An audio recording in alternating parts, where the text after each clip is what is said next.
What's going on, everybody? If you're joining us right now, hey Ellie, if you're joining us, leave us a comment. I want to be able to see you. I'm also going to try and get rid of my screen here. Hey, this is Jameson, everyone, for everyone who hasn't seen Jameson yet.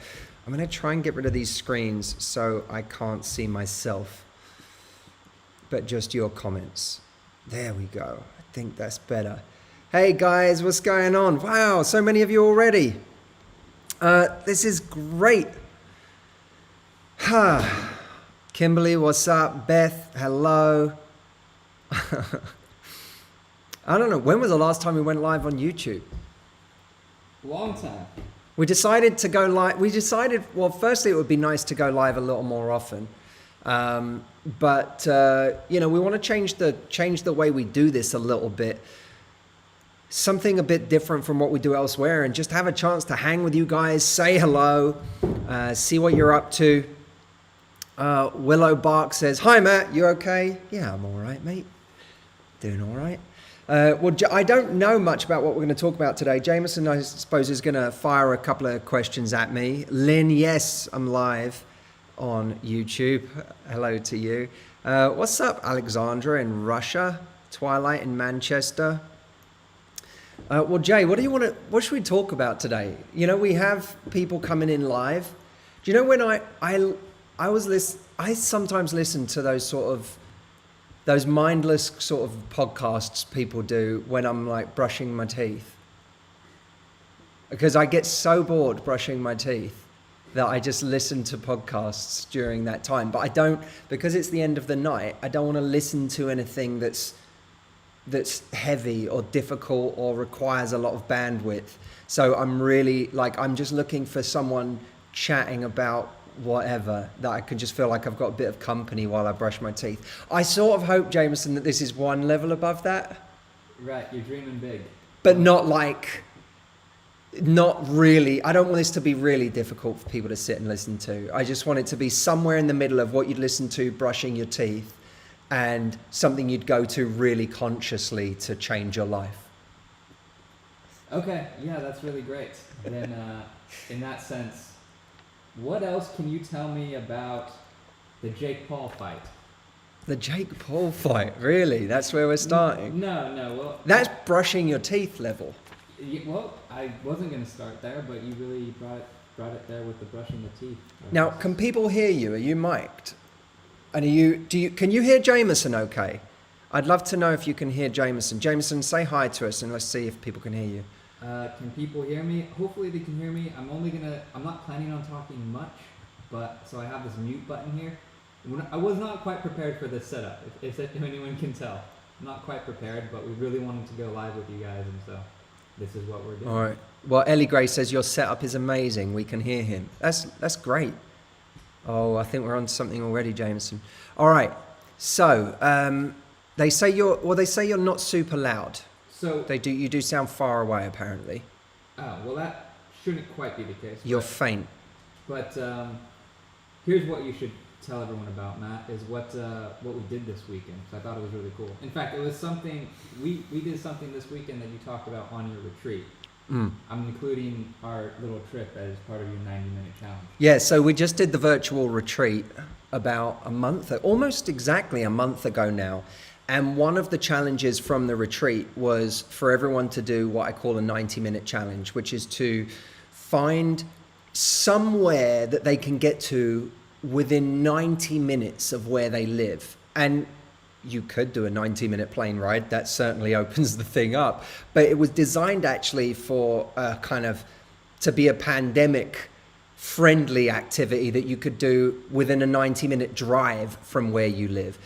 By the way, it doesn't even have to be far at all. It could be something where you live, but the idea was to do something new, something you wouldn't normally do, that's within 90 minutes of where you live, to try and start to introduce a bit more of the new into our lives. And we committed, at the time of the virtual retreat, we committed to doing one ourselves, Jameson and I, and a couple of our other friends, Jesse and Ryan. We decided we're going to go to Lake Arrowhead. Originally it was Tahoe, but Tahoe didn't quite qualify for the 90-minute rule, did it? How far is Tahoe? Like 7.5 hours? Jay? Yeah, from LA, like I don't even know how you get there exactly from LA. Like, would you go through Sacramento, then 7 hours plus 2 hours? It's like a long drive. But we decided Lake Arrowhead was the one, and so we drove I think it was about 2 hours to Lake Arrowhead. We rented this cabin in the forest, and there were multiple bedrooms, but I made everyone stay in the one bedroom that had bunk beds. We've got a photo somewhere. It would be good if we could show them a photo. But this was literally us lot in bunk beds. And if you can imagine the most innocent boys trip, this was it. We drove out to Lake Arrowhead. We were in this cabin. We were in these bunk beds. We played board games till about 3 a.m. There it is. Let's see if I can show you. I'm just trying to see. I can't, because there's a delay. It's actually quite hard for me to see if they're getting it okay. A little closer. There we are in our bunk beds. So, that was what we did. And we learned 2 new board games. What did we learn? There was what was Betrayal at Hill House? Something like that? Betrayal at the Haunted Hill House. Betrayal at the Haunted Hill House. Let me know if you played that one. And then what was the other one? I'm the Boss. I'm the Boss. And this, by the way, Betrayal at Haunted Hill House was the most involved board game. It can't be far off of Dungeons and Dragons for how much there was to learn. It was a very involved game. It took us, I would say, 2 hours to learn, and then we ended up playing it for about another 4 hours. So we were playing board games, Jay, till what, 3 in the morning? I think it was 2 in the morning, but it's Betrayal at House on the Hill. Betrayal at House on the Hill. So it was amazing, but we went deep. What was great about that is that Ryan loves these board games, and the way he gets us into it, because I feel like I'm just so lazy. So Ryan, and he's just like, oh yeah, this one's sort of slightly involved. It's fine, but yeah, no, I think it's a good time to start playing, even though it's 10 p.m. and then 3 hours later, Matthew's betraying all of us and causing havoc. Our friend Ryan is, if you were best friends with one of the kids from Stranger Things, that's what it is to be friends with Ryan. He is the guy that will plan a camping trip with you, and then when you get there, he'll say, hey guys, I brought 3 different board games for us to play tonight. And initially, I'm always the one that's like, I can't learn this. I have so much to do in my week that's taxing. The last thing I want to do on a Saturday is learn how to play a board game. But once you're in, you're in. And I actually wrote it down, Jameson, one of my I literally wrote it down as one of the things I'm happy that I did this weekend. One of the things I achieved this weekend was I learned 2 new board games. I saw it. I've watched you do a lot of deep work in my life, but watching you try to learn that board game when you had to essentially play 3 different positions at once, that was really impressive. Matthew Hussey, deep learning. Dude, I'm a big believer in just sometimes new for new's sake. Just doing something that you wouldn't normally do. I think there's value to that. You wouldn't necessarily say this is productive to sit playing this board game, but in a way it is, because you're doing something you wouldn't normally do. It's a pattern break from your normal life. I can sit at home and do the same things I always do anytime, but going out to the woods and playing board games with your buds, that's different.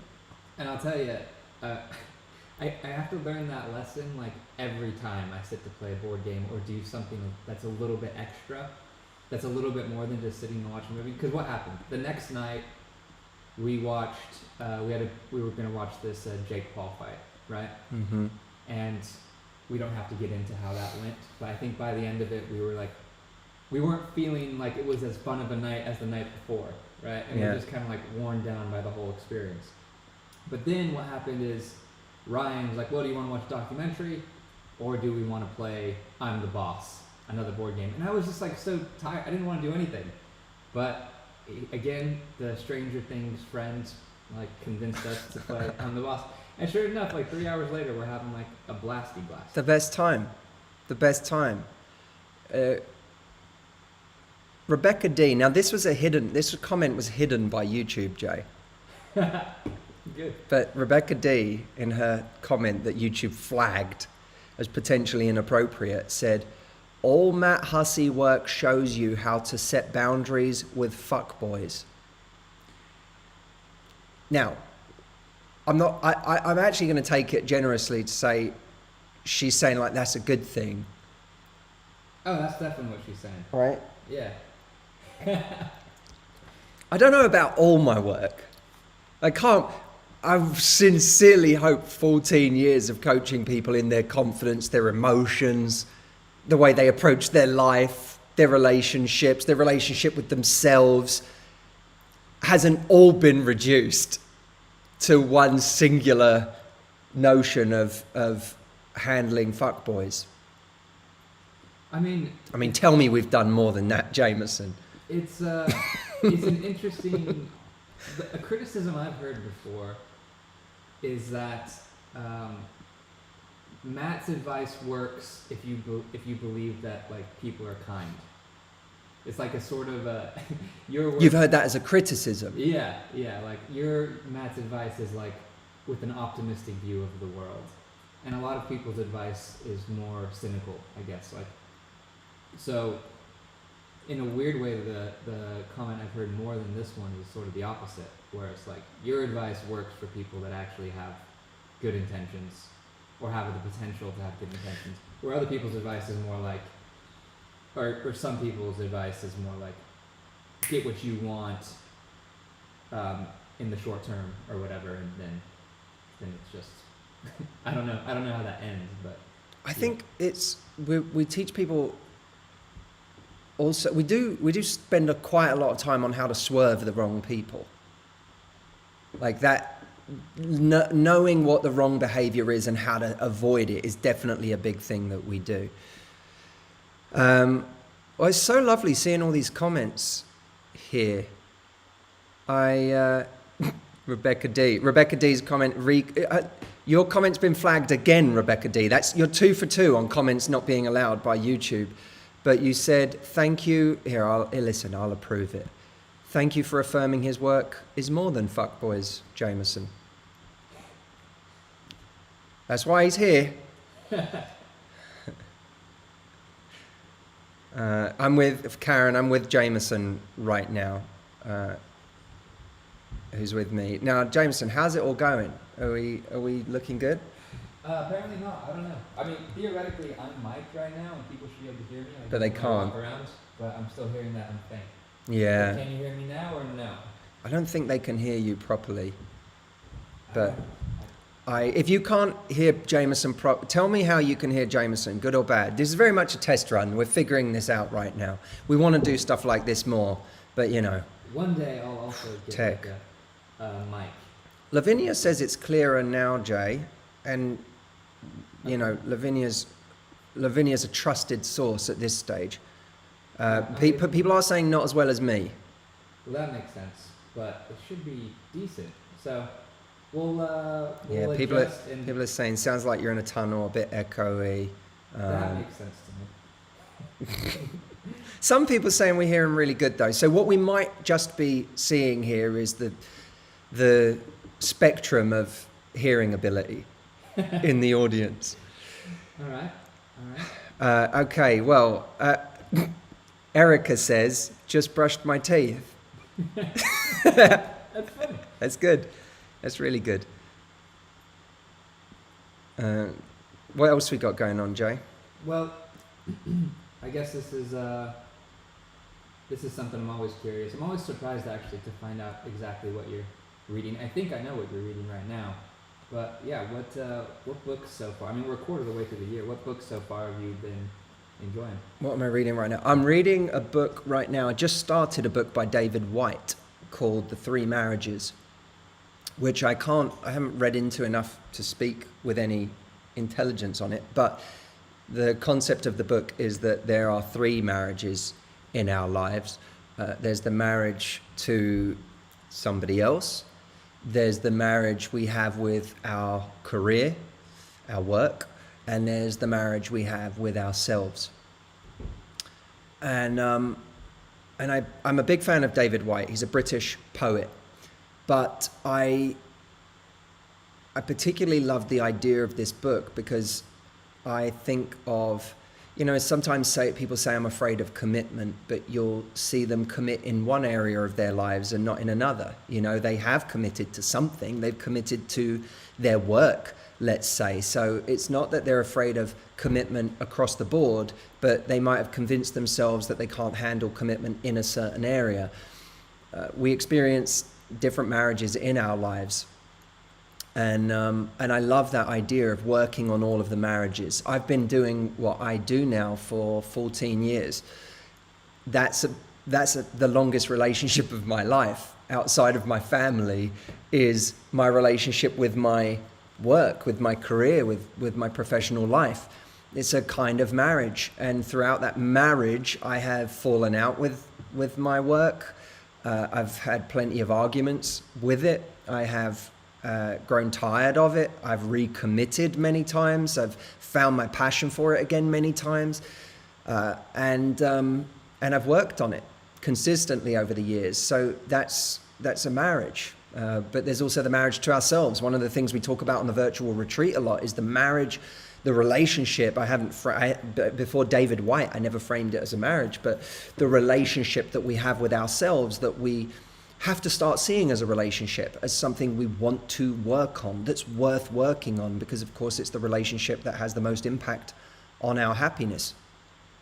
So yeah, that's a book I'm reading right now.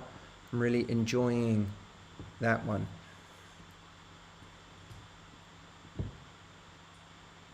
What are they reading in the comments? Yeah, what are you guys reading?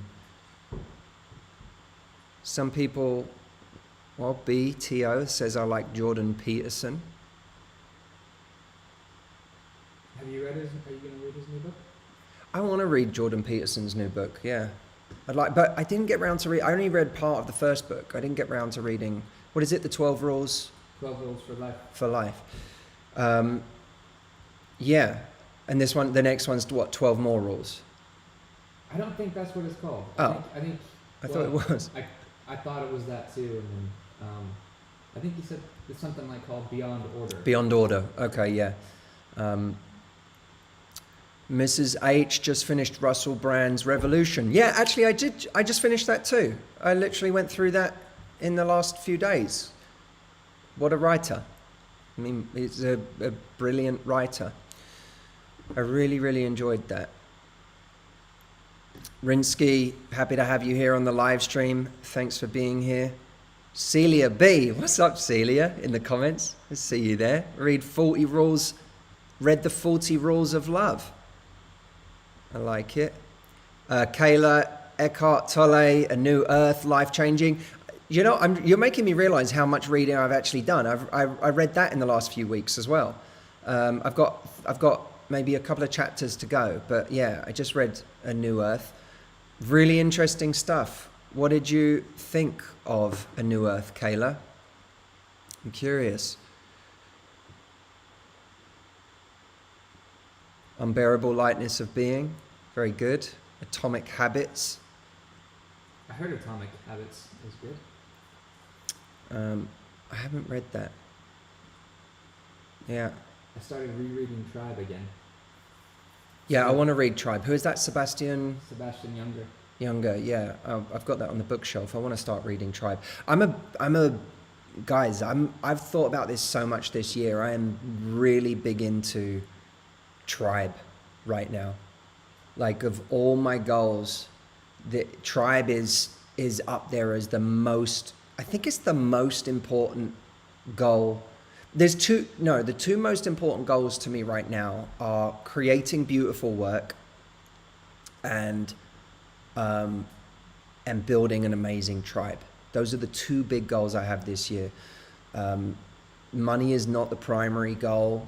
I don't want to. I have zero interest in creating things that simply revolve around money or what generates the most revenue or any of that.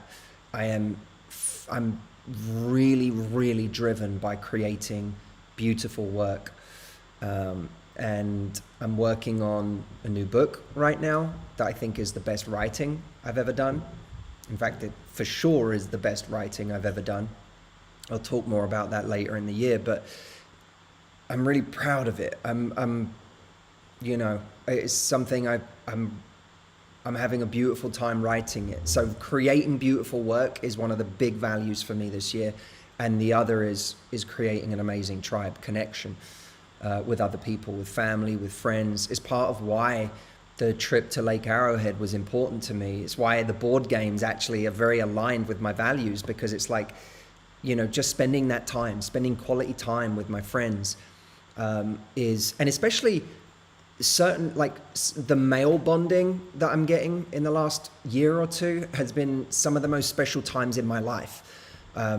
That's been a very special thing to me. And I think it's something a lot of men are lacking, is time with other men. Time, true, like quality male bonding time. I'm seeing this more and more, Jameson. Like, I notice with certain people in my own life, even certain people that I'm like a kind of tangential characters in my life. You know that moment where a guy's like, oh, we could like grab a coffee after this if you want. And you realize behind that is like, that's not doing, like a friend said to me once, if someone tells you they're depressed, assume they're 6 times worse than they're saying, right? And I think that's true of those moments of connection as well. When someone even hints at maybe doing something together, assume they, like, deep down, they really want that connection with you. And I've noticed men in my own life who hint at moments of connection, and I know they're like starved of it. And I've been starved of it in ways that I don't think I've always articulated, because, you know, I do have lots of time around people in meetings. I do, you know, in my business, we have a lot of people in our organization. I spend a lot of time in meetings with people doing that. I spend a lot of time talking with people, but that bonding, that tribe is something that is just vital to me this year, because I realize, like, that's it, guys. Like, when it doesn't matter where you get to in life, like if you don't get where you want to go, tribe is still going to be the most rewarding thing in your life. And if you do get where you want to go, you achieve the superficial external success that you want, that's also going to be the thing you want once you get there. Like, there's never a time where it's not important. And I know there've been huge chapters of my life where I haven't made it that important, and I haven't spent enough time on it. And those are the times that I tend to regret. I remember a friend of mine invited me to his wedding a few years ago, and I didn't go. It was a wedding I would have to fly to, and it was halfway across the world, and it was a friend of mine that I'd had for a long time, and I didn't go. And I regretted not going. First, I completely underestimated how much it had disappointed him that I wasn't there. I tend to undervalue the impact that it's going to have on someone if I don't go to something. And I completely underestimated how disappointed he was that I wasn't there. And I also underestimated how much it would have done for our bond if I was there. Because I know since then I've done those things in service of my relationships, and it's meant so much to people. That's something for someone who's spent a lot of time talking about relationships, I've been very late to the game in some of the things that actually make a real difference to the tribal relationships in your life. I mean, it's so funny to hear you put it that way, but it's so true. Because I mean, so many of us will sacrifice like friendships, relationships, because you're going to double down on the work that you're going to do right now. But just that simple realization of, like, once that work's done and you have like these things to celebrate, or you even have like, oh, I've saved enough money to go on a trip. Now who are you going to go with? Yep. What a sobering, Yep. kind of dark thought. And it's But, not I mean, nothing, man. Like sometimes it feels like, sometimes you can get that feeling like, oh, why am I doing this? Why am I like, ugh, why am I going to this? Why am I showing up here? And it's like, it, you know, a friend of ours gave me a call on Sunday night for advice. And I was tired. Like we'd had a long weekend. I was tired. I wanted to get an early night. And he texted me to ask me a question. And I know my habit that I have is I get that text asking for some advice. And it's not that I won't text back. It's just that I'm like, let me text back when I can do it properly. Let me text back when I can actually answer this question. And so I'll leave it. But then, of course, Monday rolls around. That's busy. Tuesday rolls around. That's busy. By the time it's Thursday of next week, I'm already embarrassed that I didn't respond to that person. And they're already probably thinking that I don't care. And so I've been trying to break that pattern more. I'm not doing a great job across the board. There's still, if I look at my WhatsApp right now, there's plenty of evidence for me not having improved this habit. But I decided to break the habit on Sunday night, and instead of just texting him back, I just picked up the phone and I called him. And in my head, I thought, you know what? I didn't make it a big thing. I was like, you know what? Even if I just am able to give 5 minutes of advice here, is 5 minutes immediately. That counts for something. Sometimes not making it a big deal in my head and just saying I'm just going to call them for 5 minutes makes it easier. We ended up speaking for an hour, and it meant so much to this person. And it added, I had a deep sense by the end of the hour that we just like added a brick to the house of this friendship. Like we just added a solid brick that's not going anywhere. Like it didn't just feel like, oh God, I got to keep replenishing that. It felt like a brick was added to the house of that friendship that's not going anywhere. And that's not just like, sometimes I think we feel like the energy we give to people is like this, it's like this vacuum that just keeps sucking up energy over and over again and gives nothing back. And I don't know if I don't really believe that's how it works. I think there are certain things that put a brick in the building of that house with that person or that tribe that stays. Even if you can't do the same thing again the week after or the week after that. There's always going to be, by the way, people in our lives that demand too much or are too high maintenance, and you know they're like energy vampires, and we have to be careful of that. But real friendships, those bricks, I don't believe they go anywhere. I think that's like, I just invested an hour in that friendship that stays as a force, as an asset within that friendship.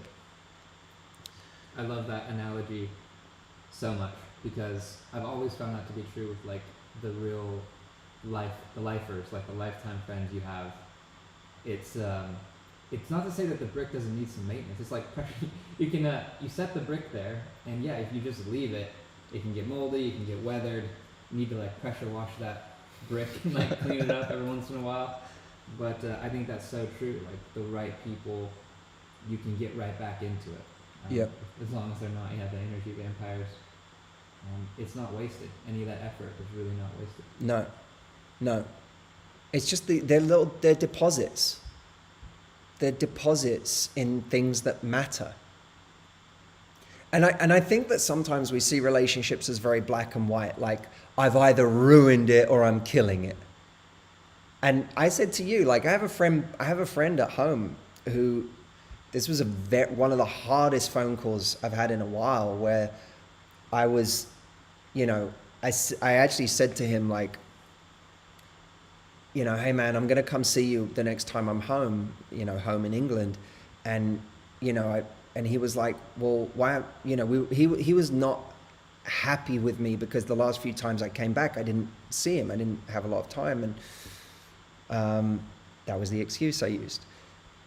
And, eventually he said, why do you want to come and see me? I said, what do you mean? Because we have this great friendship and I want to preserve it. And he said, Matt, what is it what is it you think we have at this stage? Like, we haven't connected in years. You know, we've known each other for so long and we used to be best buds, but like, what is it you think we have? Like, what are you holding on to right now? Because it feels like you're holding on to an image of what we have, but not the reality of what you're giving to this relationship.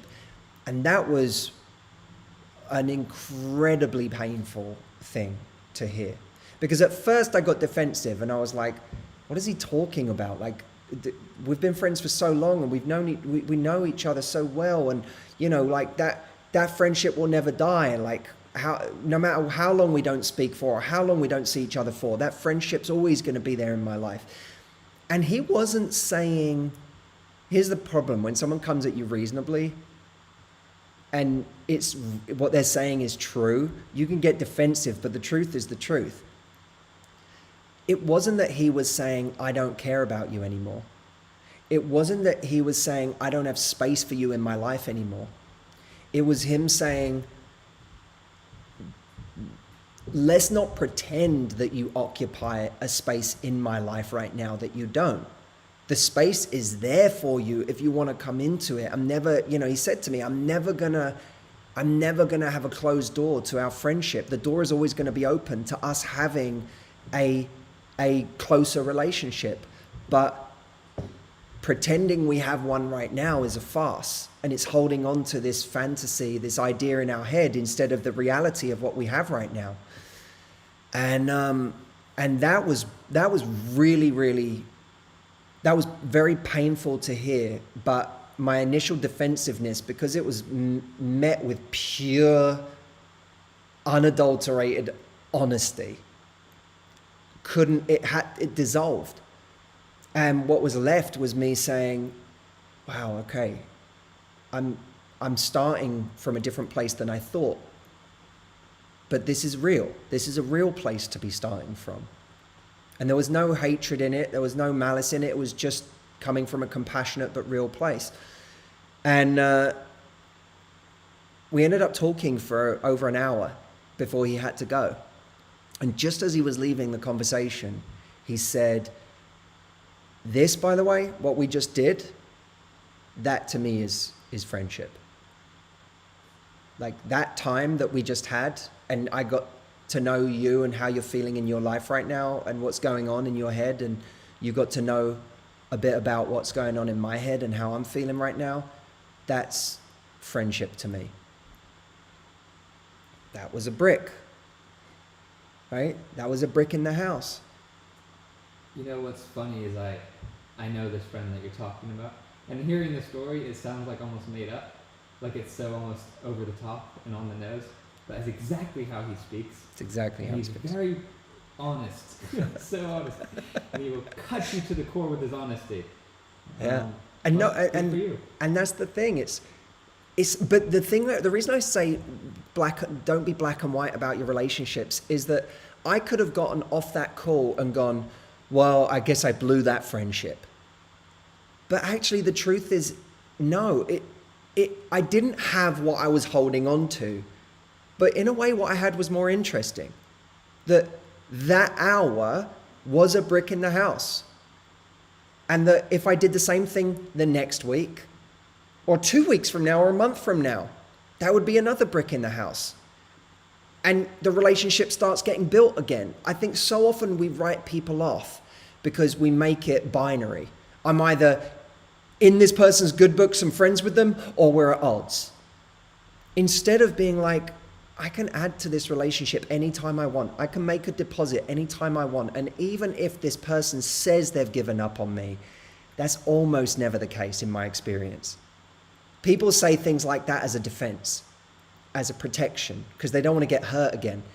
If we've hurt someone many times, if we've gone off the radar or ghosted them many times, if we've done something many times that has made them afraid of us and our rejection or how we make them feel, then someone being like, I'm done with you, can be a defense mechanism, but it doesn't make it real. It might make it an emotional response. But what's really true is that if we keep adding bricks to that relationship, we can still build that relationship. Amazing. Well, we have to go, but tell us, I'm curious in the comments, do you want us to do this more? Would you like, I don't know how long we did it for today, Jay, but like 35 minutes. Would you like us to do this more? I'm curious. Is this something that's, this is kind of a new thing that we might start doing that is just a little different from what we do elsewhere. When we come to you on YouTube and we have like a 10-minute video, it's a concept. This is just us getting to spend some time with you. And I'd love, oh, lovely. There's so many yeses. Thank you so much. I see you all, Charlotte and Claudia, MZ. And we'll get Steve on as well, because we should do one of these with Steve too. Can't wait till we get the budget to give me a microphone. Yeah, we need to get you a proper mic. Can we do that for next time? Yeah, let's get it done. Consider it in the budget. No, this is great, guys. We really love spending this time with you. And I truly think, tribe being important to me this year, even though I joke about like the thing I listen to while I brush my teeth, that's real. Like that little moment where you feel like you're connecting to someone, a voice that you like, and you can do it in the middle of your day or in your evening or in your morning and just spend a bit of time with someone you like. I think the internet is so full of, there's so many voices on the internet, and I know it can be a really crowded place, but when you find someone you resonate with and you just get to spend some time with them, I think that is a really beautiful thing. And I want to provide that for you guys more. So, we'll see you soon. Have a great day for the rest of your day. And if you enjoyed this and you think other friends would like to hang with us next time, then share it with somebody that you love or care about, and we'll see you soon. All right. Thank you, guys.